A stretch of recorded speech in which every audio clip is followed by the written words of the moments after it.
40 taon ang pagkakatatag ng The Kingdom of Jesus Christ. Ngayon lang nakaranas ang KOJC ng panggigipit mula sa gobyerno. At yan ay sa ilalim ng pamumuno ni Ferdinand Marcos Jr. Hindi po kami naka-experience ng ganito for the past years, for the past administration po. Ngayon lang po, yung panggigipit, pangharas, lahat ng mga injustices, ginagawan po kami ng kaso, ang aming malapaso, ginagawan po ng kaso na wala naman pong mabasihan.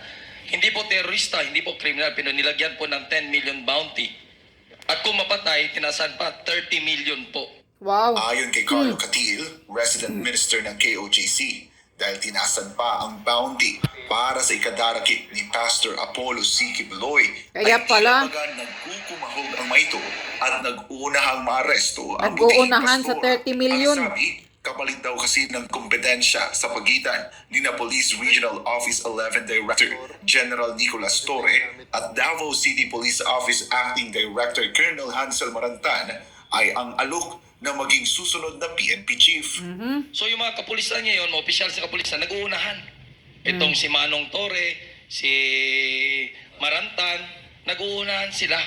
For their personal interest, baka gusto sila maging PNP chief sa susunod. Itong kay Marvin na wala namang mga achievement. So ito yung ginagawa ng trophy si Pastor.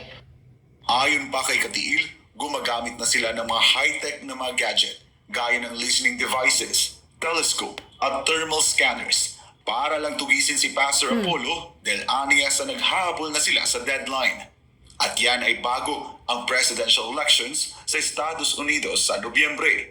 Sa kabila ng kaliwat kanang inhustisya ng Administrasyong Marcos sa KOJC, muling binigyang diin ni Catil na hindi sila titiklop at yuyuko sa abusadong gobyerno na ito. Ito pong sasabihin namin sa buong Kingdom of Jesus Christ at sa wicked government po na ito. Wicked We know government. that the Almighty Father that we are serving in heaven, He will save us. For sure. But in case, whether the God of heaven we are serving will save us or not, we will not bow down to these injustices, to this wicked government. Correct. Lalaban po kami sa lahat po ng mga injustices. Yan po ang masasabi namin. Itaga niyo po yan. Patay kung patay, dadanak po ang dugo. Hindi po kami titiklop sa lahat po ng mga injustices na ginagawa po ninyo. Correct. Para kay political commentator na si Jay Sonza, nababalot ng pangamba at takot ang Davao City dahil sa pandarahas ng ilang maopisyal ng pambansang pulisya. Dahil dito, may panawagan si Sonza sa publiko para supilin ang nasabing pandarahas. Kung sakali po at gawin nila yung kanilang ninanais gawin ngayon, no? O sa susunod na araw, ako, nanawagan na ako sa mga kapitbahayan ko sa labas, sa Davao City. Yes, taong bayan. Tulungan nyo niya ang KOJC. Nakatutok sa SMNI kasi hindi natin papayagan na hindi ito malaman ng buong daigdig. Correct. Nakausap din natin yung ibang mga matitinong pulis at ilang mga sundalo. Kaya ngayon, ulit-ulitin natin sa kanila, ngayon ho ang panahon na kakailanganin po natin ang lahat ng puwersa para supilin itong ganitong klase na pandarahas ng ilang ambisyosong mga general sa PNP. Alam nyo mga PNP, ito lang ang masasabi ko. Mga pulis, sa pang-aabuso ninyo, sa panghaharas ninyo sa KOJC, kapag halimbawa mangyayari, mayroong isang ISIS na nagdadala ng bomba at binubomba kayo dyan, na nag-aaligid-aligid sa KOJC, alam nyo kung ano ang mararamdaman ng taong bayan? Magpapalakpakan kung mamamatay kayo lahat. Kung binubomba kayo ng ISIS, kung mayroong tarantadong tao na may dalang bomba at hagisan kayo dyan, mga pulis na abusado, magpapalakpakan at magtatawanan ang lahat ng taong bayan. Or else yung mga, siguro mag-celebrate pa yung iba sa tuwa, yung taga Davao. Dahil wala na silang awa sa inyo. Wala na silang remorse, wala na silang sa inyo mga kapulisan na abusado dyan sa Davao City. Lalo na yung panghaharas ninyo sa KOJC, hindi na kayo makatao. Hindi nyo na sinusunod ang batas. Kayo na mismo ang lumabag sa batas. Kaya ikaw, Tory, tandaan mo lang ito, Tory. Malapit ka na sigurong mag-retired kasi matanda ka na, di ba? Ha? Alam mo, yung katandaan mo, magsisisi ka rin sa huli.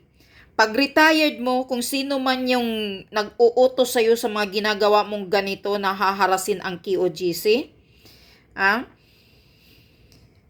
Pag retired ka na, wala nang tutulong sa'yo.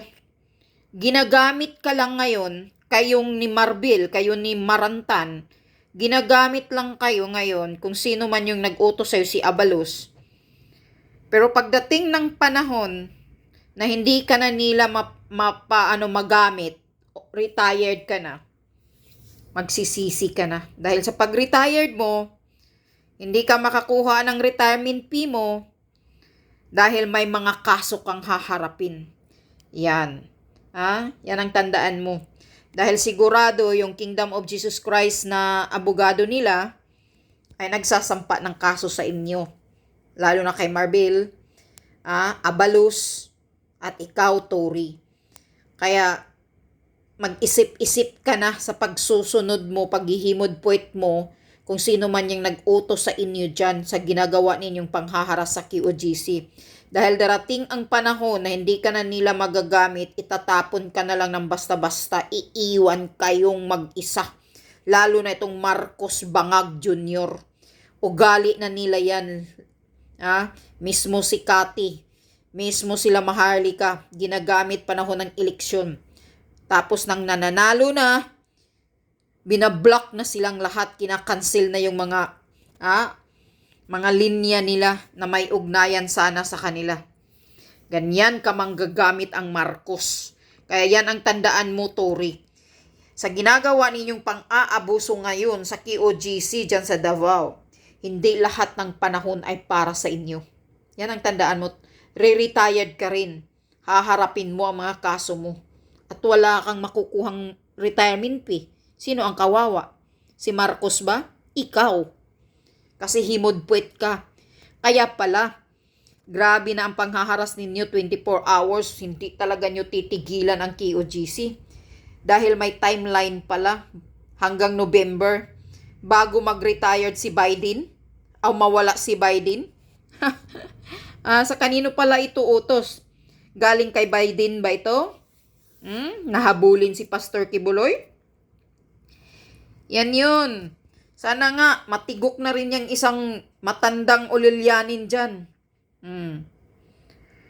Kaya mag-isip-isip ka, Tory. Ikaw, Marantan, marami kayong mga issue na pang-aabuso pala noon.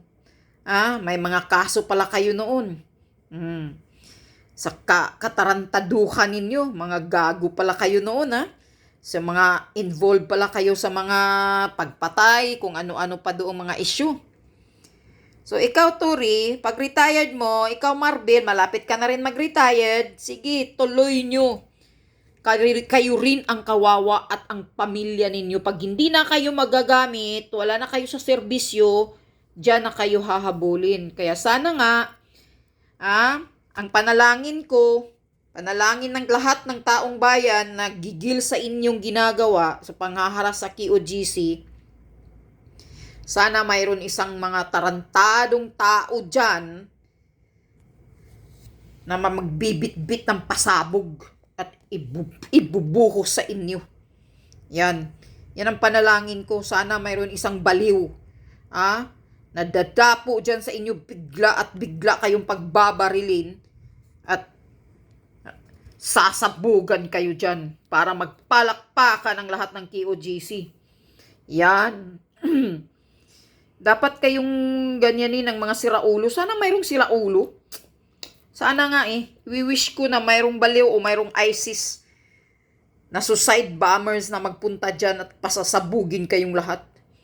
Para magpalakpakan naman, matuwa naman yung taga Davao, ang mga tao sa mga ginagawa ninyo. Kasi sobra ng ginagawa ninyo, yung mga abusado kayo Nawawala na ng awa ang taong bayan sa inyo. Ang gusto na lang ng taong bayan mga matay kayong lahat dyan siguro. Yan ang para sa inyo. Dahil wala kayong kwintang salot na mga abusado. Yan ang pinapakita ninyo sa taong bayan, di ba? Mga abusado kayo. Ni wala kayong mga identity. Naka-cover. Nakatakip ang mga mukha na parang mga magdanakaw. Naka-battle girl na parang lulusob sa gera. Sino bang lulusubin nyo? Si Pastor Kibuloy? Naniwala naman silang mga armas dyan? Isang tao lang? Hindi ba kaya kayo mga inutil? O mga duwag? Ha? Nasaan na yung mga ano ninyo? Nasaan na yung intelligence funds ninyo? Di ba may intelligence funds kayo? O yung si Bangag Marcos Jr. may intelligence fund? Bakit araw-araw kayong lulusob dyan? Di ba yung intelligence nyo mismo ang magsasabi kung andyan ba si pastor o wala? Araw-araw kayo dyan dahil mga bubo yung intelligence ninyo. Walang maayos na information siguro sa inyo. Ayan, sabi ni Brad Katiil, 10 million ang bounty. Pag nakuha daw nila si Pastor Kibuloy, pag napatay daw, dagdagan daw ng maging 30 million ang bounty. Kaya pala, naghahabulan kung sinong makaunang makakuha kay Pastor. Kaya pala na parang mga baliw, araw-gabi, andyan.